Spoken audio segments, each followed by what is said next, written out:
ये कहानी है अर्जुन सरकार की, एक बेरहम हिट ऑफिसर जिसके लिए इंसाफ की अपनी परिभाषा है। मृदुला उसकी प्रेमिका जो एक छुपा राज रखती है, एएसपी वर्षा जो अर्जुन के हर कदम पर नजर रखती है, अल्फा एक खतरनाक डार्क वेब लीडर जिससे इरादे खौफनाक हैं, सैमुअल जोसेफ एक कैदी जिसका सच चौंकाने वाला है, और धन्या मोहन एक बहादुर ऑफिसर जिसका बलिदान दिल दहला देता है। डीजीपी नागेश्वर राव और एसआई दिवाकर जैसे किरदार इस सस्पेंस भरे जाल को और पेचीदा बनाते हैं। नमस्ते दोस्तों, मेरे YouTube चैनल पर आपका स्वागत है, जहां ये किरदार आपको एक खूंखार मिशन पर ले जाएंगे। कहानी की शुरुआत होती है जेल में, जहां अर्जुन को कुछ पुराने दुश्मन जिन्हें उसने गिरफ्तार किया था मारने की कोशिश करते हैं, लेकिन एक कैदी सैमुअल जोसेफ उसे बचा लेता है। अर्जुन सैमुअल को अपनी कहानी सुनाने लगता है। फ्लैशबैक में विशाखापट्टनम में हिट द सेकंड केस के बाद अर्जुन को हिट यूनिट का नया एसपीडी बनाया जाता है, लेकिन वो एक चौंकाने वाला कदम उठाता है। वो एक सिविलियन को जंगल में उल्टा लटकाकर उसकी जान लेता है और इस क्रूर मर्डर को रिकॉर्ड करता है, और उसे उसी क्राइम की जांच का जिम्मा मिलता है। जांच में पता चलता है कि लाश से ऑर्गन्स गायब हैं।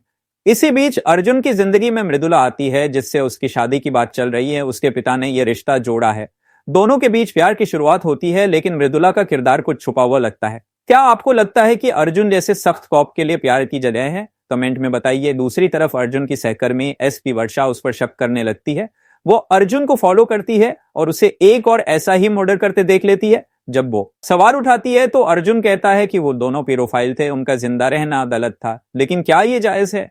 फ्लैशबैक में अर्जुन का अतीत खुलता है। जब वो जम्मू कश्मीर में हिट ऑफिसर था, तब उसने एक क्रूर मर्डर की जांच की थी, कातिल को पकड़ा, लेकिन बाद में पता चला कि बिहार में भी वैसा ही मर्डर हुआ। दोनों कातिल एक डार्क वेब ऑर्गेनाइजेशन सीटी की कैप्चर, टॉर्चर, किल के मेंबर थे, जो 2 मर्डर रिकॉर्ड करने की शर्त पर मेंबरशिप देता है। जम्मू के कातिल ने जेल में सुसाइड कर लिया और उसके 2 साथी जो आजाद कश्मीर एक्टिविस्ट थे मर गए। इसके बाद अर्जुन का ट्रांसफर विशाखापट्टनम हुआ।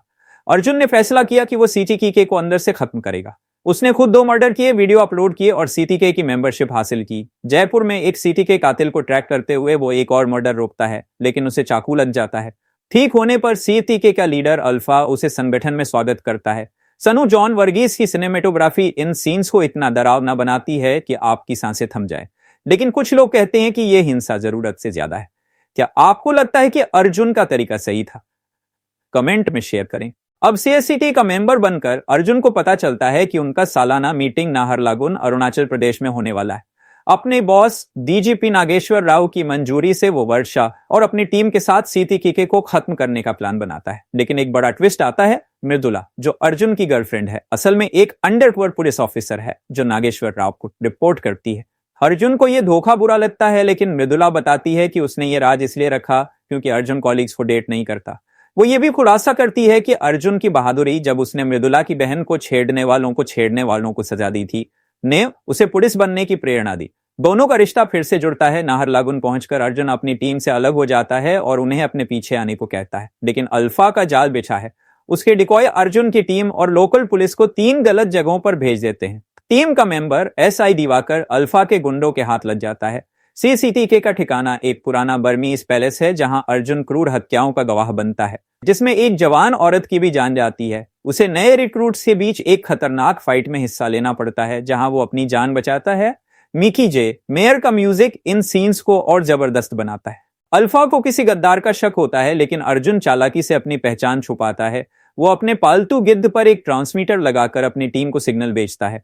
एक रिचुअल किलिंग के दौरान अर्जुन एक 9 महीने के बच्चे को बचाने के लिए बीच में कूद पड़ता है और बंधकों को छुड़ाने की कोशिश करता है। यहीं से सीटीके में बर्स के साथ उसकी खतरनाक जंग शुरू होती है। दूसरी तरफ उसकी टीम गिद्ध के सिग्नल से ठिकाने तक पहुंचती है। हैदराबाद हिट टीम की मदद से अर्जुन एक जबरदस्त क्लाइमेक्स में अल्फा और सीटीके के सारे मेंबर्स को खत्म करता है। क्लाइमेक्स में पता चलता है कि अल्फा का भाई वही कातिल था जिसे अर्जुन ने जयपुर में पकड़ा था। जांच से सीटीके का असली मकसद सामने आता है। वो डर की हालत में बंधकों के हार्मोनल ग्लैंड्स निकालकर ऑर्गन ट्रैफिकिंग करते थे, जिन्हें एक स्वीडिश कंपनी को बेचा जाता था।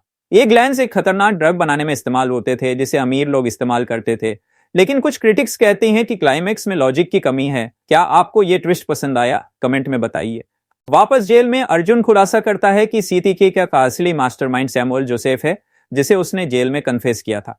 अर्जुन ने जानबूझकर जेल में एंट्री ली थी ताकि वो सैमुअल को खत्म कर सके, और वो ऐसा करता है। कहानी का सबसे इमोशनल मोमेंट तब आता है जब पता चलता है कि सीटीके ठिकाने में मारी गई जवान औरत एसीपी धन्या मोहन थी, जो अंडकवर थी उसने बच्चे को बचाने के लिए अपनी जान दे दी। अर्जुन इस केस की कामयाबी धन्या को डेडिकेट करता है। नानी का परफॉर्मेंस इस सीन में दिल को छू लेता है। मिड क्रेडिट सीन में चेन्नई में एक नए ऑफिसर एसीपी वीरप्पन को एक ट्रक में छुपी लाश मिलती है, जो हिट द फोर्थ केस की ओर इशारा करता है। लेकिन कुछ लोग कहते हैं कि फिल्म की हिंसा और दूसरा हाफ थोड़ा खींचा हुआ है। क्या आपको लगता है कि फिल्म को और टाइट एडिटिंग चाहिए थी? श्रीनिधि शेट्टी का रोल और नानी का गुस्सा इस फिल्म को खास बनाता है, लेकिन क्या ये हिट फ्रेंचाइजी की बेस्ट फिल्म है? कमेंट में अपनी राय शेयर करें। हिट द थर्ड केस एक ऐसी फिल्म है जो आपको सस्पेंस, एक्शन और इमोशंस के रोलर कोस्टर पर ले जाती है। अर्जुन का किरदार, उसकी बेरहमी और मृदुला के साथ उसका रिश्ता कहानी को गहराई देता है, लेकिन कुछ जगहों पर हिंसा और स्क्रिप्ट की कमजोरी इसे थोड़ा कमजोर करती है। फिर भी नानी के फैंस के लिए ये एक ट्रीट है। तो दोस्तों, इस फिल्म को आप 5 में से कितने स्टार्स देंगे? और क्या आप हिट द फोर्थ केस के लिए एक्साइटेड हैं? कमेंट करें, लाइक करें और अपने दोस्तों के साथ शेयर करें। अगली मूवी एक्सप्लेनेशन के लिए सब्सक्राइब करना ना भूलें। मिलते हैं अगली वीडियो में, तब तक सस्पेंस को जिंदा रखें।